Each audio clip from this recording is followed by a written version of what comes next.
Welcome to सुनो कहानी, जहां हर आवाज में एक रहस्य छुपा है। कभी कभी इंसान को अपनी अकल पर बड़ा भरोसा होता है। उसे लगता है पैसा सब कुछ खरीद सकता है, लेकिन कुछ मुलाकातें ऐसी होती हैं जो उसके सारे भ्रम तोड़ देती हैं। सेठ चेतराम एक अमीर महाजन जो कर्जदारों से वसूली करने निकला था, पर लौटते वक्त कुछ और ही खोकर आया। आइए सुनते हैं मुंशी प्रेमचंद की व्यंग्य भरी अमर कथा, तगादा। सेठ चेतराम ने स्नान किया, शिवजी को जल चढ़ाया, 2 दाने मिर्च चबाए, 2 लोटे पानी पिया और सोटा लेकर तगादे पर चले। सेठ जी की उम्र कोई 50 की थी। सिर के बाल झड़ गए थे और खोपड़ी ऐसी साफ सुथरी निकर आई थी जैसे ऊसर खेत। आपकी आंखें थीं तो छोटी लेकिन बिल्कुल गोल। चेहरे के नीचे पेट था और पेट के नीचे टांगें, मानो किसी पीपे में 2 मेखें गाड़ दी गई हों। लेकिन ये खाली पीपा न था, इसमें सजीवता और कर्मशीलता कूट कूट कर भरी हुई थी। किसी बाकीदार असामी के सामने इस पीपे का उछलना कूदना और पैंतरे बदलना देखकर किसी नट का चिगिया भी लज्जित हो जाता। ऐसी आंखें लाल पीली करते, ऐसे गरजते कि दर्शकों की भीड़ लग जाती थी। उन्हें कंजूस तो नहीं कहा जा सकता, क्योंकि जब वो दुकान पर होते तो हर एक भिखमंगे के सामने 1 कौड़ी फेंक देते। हाँ, उस समय उनके माथे पर कुछ ऐसा बल पड़ जाता, आंखें कुछ ऐसी प्रचंड हो जाती, नाक कुछ ऐसी सिकुड़ जाती कि भिखारी फिर उनकी दुकान पर न आता। लेने का बाप तगादा है, इस सिद्धांत के वो अनन्य भक्त थे। जलपान करने के बाद संध्या तक वो बराबर तगादा करते रहते थे। इसमें एक तो घर का भोजन बचता था, दूसरे असामियों के माथे दूध, पूरी, मिठाई आदि पदार्थ खाने को मिल जाते थे। एक वक्त का भोजन बच जाना कोई साधारण बात नहीं है। एक भोजन का एक आना भी रख लें तो केवल इसी मद में उन्होंने अपने 30 वर्षों के महाजनी जीवन में कोई 800 रुपए बचा लिए थे। फिर लौटते समय दूसरी बेला के लिए भी दूध, दही, तेल, तरकारी, उपले, ईंधन मिल जाते थे। बहुधा संध्या का भोजन भी न करना पड़ता था, इसलिए तगादे से न चूकते थे। आसमान फटा पड़ता हो, आग बरस रही हो, आंधी आती हो, पर सेठ जी प्रकृति के अटल नियम की भांति तगादे पर जरूर निकल जाते। सेठानी ने पूछा, भोजन? सेठ जी ने गरज कर कहा, नहीं, सांझ का आने पर देखी जाएगी। सेठ जी के एक किसान पर 5 रुपए आते थे। 6 महीने से दुष्ट ने सूद ब्याज कुछ न दिया था और न कभी कोई सौगात लेकर हाजिर हुआ था। उसका घर 3 कोस से कम न था, इसलिए सेठ जी टालते आते थे। आज उन्होंने उसी गांव चलने का निश्चय कर लिया। आज बिना दुष्ट से रुपए लिए न मानूंगा, चाहे कितना ही रोए घिघियाए, मगर इतनी लंबी यात्रा पैदल करना निंदास्पद था। लोग कहेंगे नाम बड़े, दर्शन थोड़े। कहलाते सेठ चलते हैं पैदल, इसलिए मंथर गति से इधर उधर ताकते, राहगीरों से बातें करते चले जाते थे कि लोग समझें वायु सेवन करने जा रहे हैं। सहसा एक खाली इक्का उनकी तरफ जाता हुआ मिल गया। इक्केवान ने पूछा, कहाँ लाला, कहाँ जाना है? सेठ जी ने कहा, जाना तो कहीं नहीं है, 2 परख तो और है, लेकिन लाओ बैठ जाएं। इक्के वाले ने चुभती हुई आंखों से सेठ जी को देखा। सेठ जी ने भी अपनी लाल आंखों से उसे घूरा। दोनों समझ गए, आज लोहे के चने चबाने पड़ेंगे। इक्का चला। सेठ जी ने पहला वार किया, कहाँ घर है मियां साहब? घर कहाँ है हुजूर, जहां पढ़ रहूं वहीं घर है। जब घर था तब था, अब तो बेघर बेदर हूं, और सबसे बड़ी बात यह है कि बेपर हूं। तकदीर ने पर काट लिए, लडूरा बनाकर छोड़ दिया। मेरे दादा नवाबी में चकलेदार थे हुजूर, 7 जिले के मालिक। जिसे चाहें तोप दम कर दें, फांसी पर लटका दें। निकलने के पहले लाखों की थैलियां नजर चढ़ जाती थी हुजूर। नवाब साहब भाई की तरह मानते थे। एक दिन वो थे, एक दिन यह है कि हम आप लोगों की गुलामी कर रहे हैं। दिनों का फेर है। सेठ जी को हाथ मिलाते ही मालूम हो गया, पक्का फिकायत है, अखाड़ेबाज। इससे पेश पाना मुश्किल है, पर अब तो कुश्ती बद गई थी, अखाड़े में उतर पड़े थे। बोले, तो ये कहो कि बादशाही घराने के हो, ये सूरत ही गवाही दे रही है। दिनों का फेर है भाई, सब दिन बराबर नहीं जाते। हमारे यहाँ लक्ष्मी को चंचला कहते हैं, बराबर चलती रहती हैं। आज मेरे घर, कल तुम्हारे घर। तुम्हारे दादा ने रुपए तो खूब छोड़े होंगे। इक्के वाला, अरे सेठ, उस दौलत का कोई हिसाब न था। न जाने कितने तहखाने भरे हुए थे। बोरों में सोने चांदी के डले रखे हुए थे। जवाहरात टोकरियों में भरे पड़े थे। एक एक पत्थर 50-50 लाख का। चमक दमक ऐसी थी कि चिराग मात। मगर तकदीर भी तो कोई चीज है। इधर दादा का 40वां हुआ, उधर नवाबी बर्द हुई। सारा खजाना लुट गया। छकड़ों पर लाद लाद कर लोग जवाहरात ले गए। फिर भी घर में इतना बच रहा था कि अब्बा जान ने जिंदगी भर ऐश किया। ऐसा ऐश किया कि क्या कोई भकुआ करेगा। 16 कहारों के सुखपाल पर निकलते थे। आगे पीछे चोपदार दौड़ते चलते थे। फिर भी मेरे गुजर भर को उन्होंने बहुत छोड़ा। अगर हिसाब किताब से रहता तो आज भला आदमी होता। लेकिन रईस का बेटा रईस ही तो होगा। एक बोतल चढ़ाकर बिस्तर से उठता था। रात रात भर मुजरे होते रहते थे। क्या जानता था एक दिन ये ठोकरें खानी पड़ेंगी। सेठ, अल्लाह मियाँ का शुक्र करो भाई कि ईमानदारी से अपने बाल बच्चों की परवरिश तो करते हो। नहीं तो हमारे तुम्हारे कितने ही भाई रात दिन कुकर्म करते रहते हैं, फिर भी दाने दाने को मोहताज रहते हैं। ईमान की सलामती चाहिए, नहीं दिन तो सभी के कट जाते हैं। दूध रोटी खाकर कटे तो क्या, सूखे चने चबाकर कटे तो क्या। बड़ी बात तो ईमान है। मुझे तो तुम्हारी सूरत देखते ही मालूम हो गया था कि नीयत के साफ सच्चे आदमी हो। बेईमानों की तो सूरत ही से फटकार बरसती है। इक्के वाला, सेठ जी, आपने ठीक कहा कि ईमान सलामत रहे तो सब कुछ है। आप लोगों से 4 पैसे मिल जाते हैं, वही बाल बच्चों को खिला पिलाकर पड़ रहता हूँ। हुजूर और इक्के वालों को देखिए तो कोई किसी मर्ज में मुब्तला है, कोई किसी मर्ज में।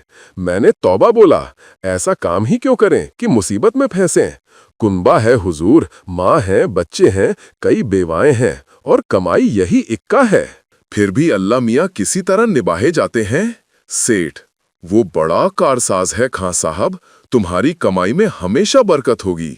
इक्के वाला, आप लोगों की मेहरबानी चाहिए। सेठ, भगवान की मेहरबानी चाहिए। तुमसे खूब भेंट हो गई। मैं इक्के वालों से बहुत घबराता हूँ, लेकिन अब मालूम हुआ अच्छे बुरे सभी जगह होते हैं। तुम्हारे जैसा सच्चा दीनदार आदमी मैंने नहीं देखा। कैसी साफ तबीयत पाई है तुमने कि वाह। सेठ जी की ये लच्छेदार बातें सुनकर इक्के वाला समझ गया कि ये महाशय परले सिरे के बैठकबाज हैं। ये सिर्फ मेरी तारीफ करके मुझे चकमा दिया चाहते हैं। अब और किसी पहलू से अपना मतलब निकालना चाहिए। इनकी दया से तो कुछ ले मरना मुश्किल है, शायद इनसे भय से कुछ ले मरूं। बोला, मगर लाला, ये ना समझिए कि मैं जितना सीधा और नेक नजर आता हूँ उतना सीधा और नेक हूँ भी। नेकों के साथ नेक हूँ, लेकिन बुरों के साथ पक्का बदमाश हूँ। यूं कहिए आपकी जूतियां सीधी कर दूं, लेकिन किराए के मामले में किसी के साथ रियायत नहीं करता। रियायत करूं तो खाऊं क्या। सेठ जी ने समझा था इक्के वाले को हत्थे पर चढ़ा लिया, अब यात्रा निर्विघ्न और निशुल्क समाप्त हो जाएगी।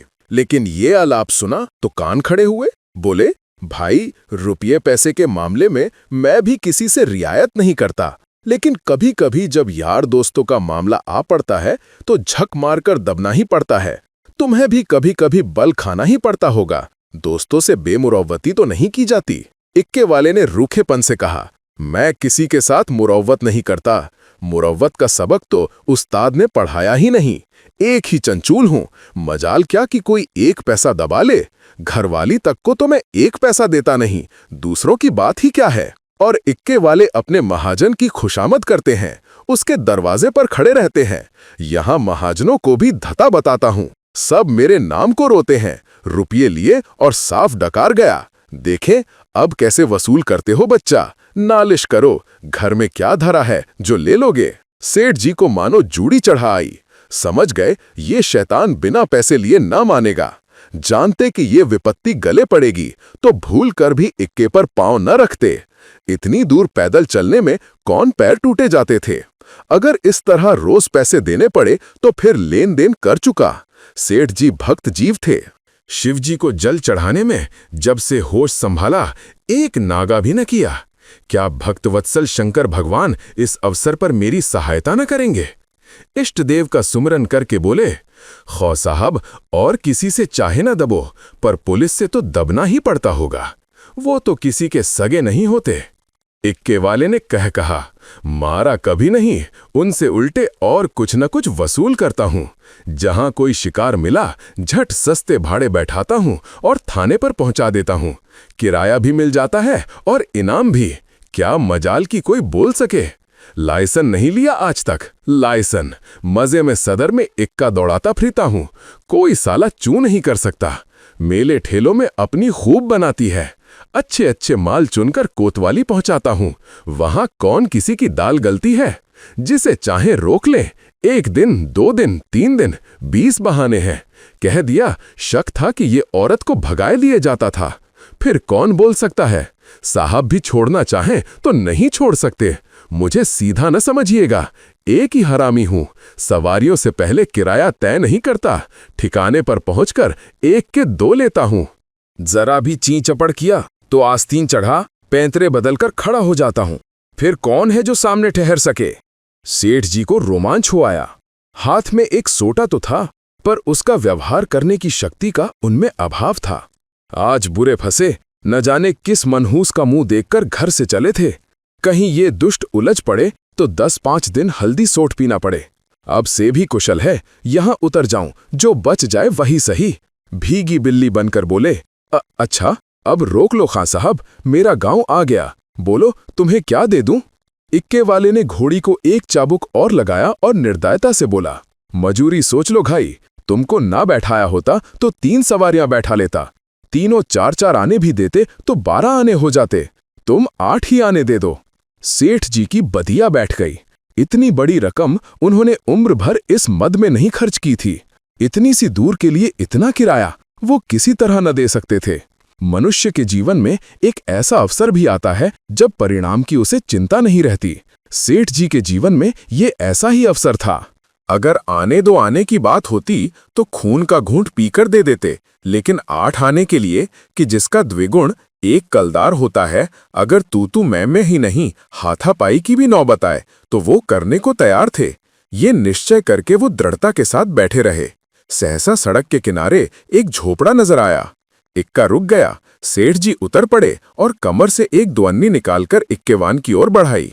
इक्केवान ने सेठ जी के तेवर देखे तो समझ गया ताव बिगड़ गया। चाशनी कड़ी होकर कठोर हो गई। अब ये दांतों से लड़ेगी।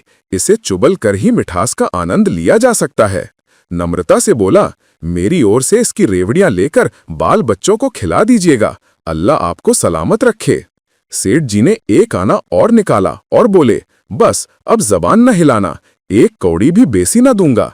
इक्के वाला, नहीं मालिक, आप ही ऐसा कहेंगे तो हम गरीबों के बाल बच्चे कहां से पलेंगे। हम लोग भी आदमी पहचानते हैं हुजूर। इतने में झोपड़ी में से एक स्त्री गुलाबी साड़ी पहने पान चबाती हुई निकल आई और बोली, आज बड़ी देर लगाई। यकायक सेठ जी को देखकर, अच्छा आज लाला जी तुम्हारे इक्के पर थे। फिर आज तुम्हारा मिजाज काहे को मिलेगा। एक चेहरे शाही तो मिली ही होगी। इधर बढ़ा दो सीधे से। यह कहकर वो सेठ जी के समीप आकर बोली, आराम से चरपैया पर बैठो लाला। बड़े भाग्य थे कि आज सवेरे सवेरे आपके दर्शन हुए। उसके वस्त्र मंद मंद महक रहे थे। सेठ जी का दिमाग ताजा हो गया। उसकी ओर कनखियों से देखा। औरत चंचल, बांकी कटीली, तेज तर्रार थी। सेठानी जी की मूर्ति आंखों के सामने आ गई। भद्दी, थल थल, पिल पिल, पैरों में बेवाएं फटी हुई, कपड़ों से दुर्गंध उड़ती हुई। सेठ जी नाम मात्र को भी रसिक न थे, पर इस समय आंखों से हार गए। आंखों को उधर से हटाने की चेष्टा करके चारपाई पर बैठ गए। अभी कोस भर की मंजिल बाकी है, इसका ख्याल ही न रहा। स्त्री एक छोटी सी पंखिया उठा लाई और सेठ जी को झलने लगी। हाथ की प्रत्येक गति के साथ सुगंधा का एक झोंका आकर सेठ जी को उन्मत्त करने लगा। सेठ जी ने जीवन में ऐसा उल्लास कभी अनुभव न किया था। उन्हें प्रायः सभी घृणा की दृष्टि से देखते थे। चोला मस्त हो गया। उसके हाथ से पंखिया छीन लेनी चाहिए। तुम्हें कष्ट हो रहा है, लाओ मैं झल लूं। ये कैसी बात है लाला जी, आप हमारे दरवाजे पर आए हैं, क्या इतनी खातिर भी न करने दीजिएगा। और हम किस लायक हैं। इधर कहीं दूर जाना है। अब तो बहुत देर हो गई, कहाँ जाइएगा। सेठ जी ने पापी आंखों को फेर कर और पापी मन को दबाकर कहा, यहाँ से थोड़ी दूर पर एक गांव है, वहीं जाना है। सांझ को इधर ही से लौटूंगा। सुंदरी ने प्रसन्न होकर कहा, तो फिर आज यही रहिएगा, सांझ को फिर कहाँ जाइएगा? एक दिन घर के बाहर की हवा भी खाइए, फिर न जाने कब मुलाकात होगी। इक्के वाले ने आकर सेठ जी के कान में कहा, पैसे निकालिए तो दाने चारे का इंतजाम करूं। सेठ जी ने चुपके से अठन्नी निकालकर दे दी। इक्के वाले ने फिर पूछा, आपके लिए कुछ मिठाई लेता आऊं? यहाँ आपके लायक मिठाई तो क्या मिलेगी? हाँ, मुंह मीठा हो जाएगा।